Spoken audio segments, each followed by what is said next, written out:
જય સ્વામિનારાયણ મિત્રો, તમારા પારિવારિક પ્રશ્નોમાં ક્યારેય ત્રીજી વ્યક્તિને દાખલ થવા દેતા નહીં, કારણ કે એ વ્યક્તિ જેનું પલ્લું ભારે હશે એની તરફેણમાં જ ન્યાય આપશે અને તમારે તો અન્યાય જ સહન કરવો પડશે.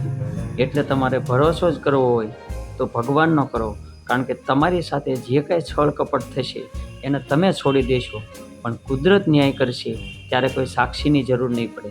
રાધે રાધે. અજયને સાક્ષીની જુબાને હાલે કાયદા, જ્યારે મારી નાગલ કરે ઓન ધી સ્પોટ ફેસલા.